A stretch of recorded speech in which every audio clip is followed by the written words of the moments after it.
I think that I've always wanted to do advocacy work. That was something that I really was focused on from day one. And when I was an articling student, I really became attracted to employment and HR law just simply because of the mix of issues you were dealing with, the fact that you could litigate before both the courts, administrative tribunals, in grievance arbitrations, and there was a great mix of both advocacy and litigation work.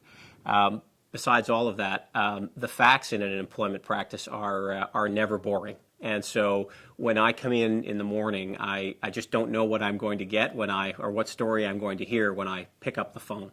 And that, I think, is very exciting and rewarding, and that's why I'm pleased I'm doing what I'm doing in terms of corporate HR.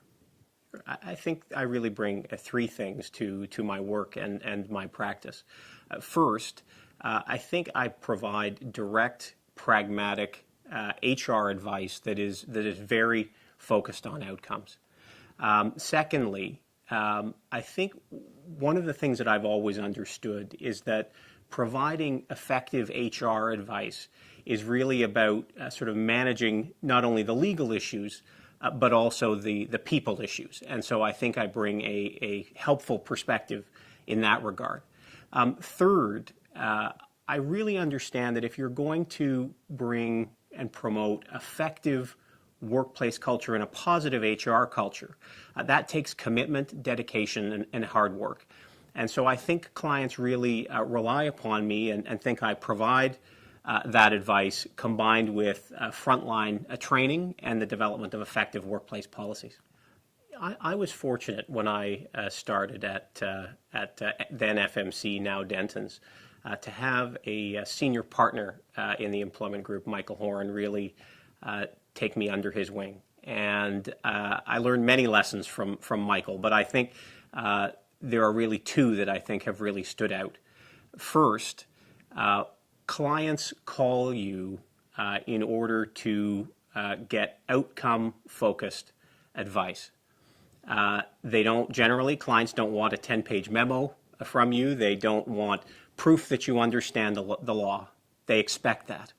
What they want when they call you is that someone will discuss their problem, assess the situation, and come up with a game plan to help the client get from A to B. And at the end of the day, as lawyers, that's the type of value-added advice that we're supposed to bring.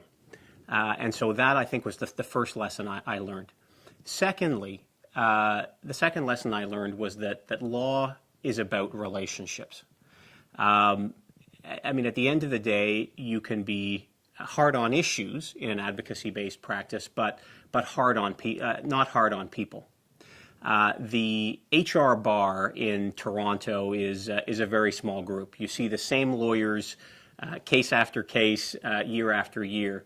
And so it's important to ensure that you've got those relationships with your fellow colleagues at the bar, decision makers, and other staff.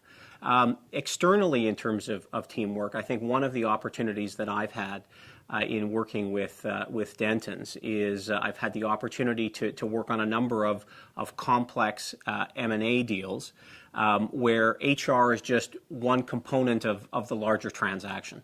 I'm very fortunate to practice with a number of great partners and colleagues both across Canada and around the world.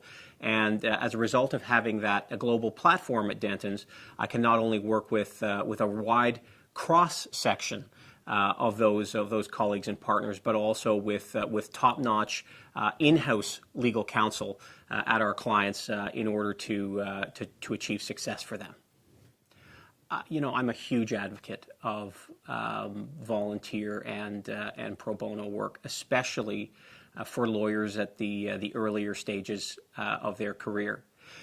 Personally, as a second-year lawyer, I had the opportunity to become elected as president of the Ontario PC Party, and that was a role I served in throughout my associate career. And that gave me very valuable learning experience because I had the opportunity to directly advise 3 party leaders and one premier on some pretty contentious and high-profile media issues. And the value of that experience, was really sort of second to none, because it does give you a tremendous perspective in terms of providing sort of point first, results-based advice when you're on the phone with a client.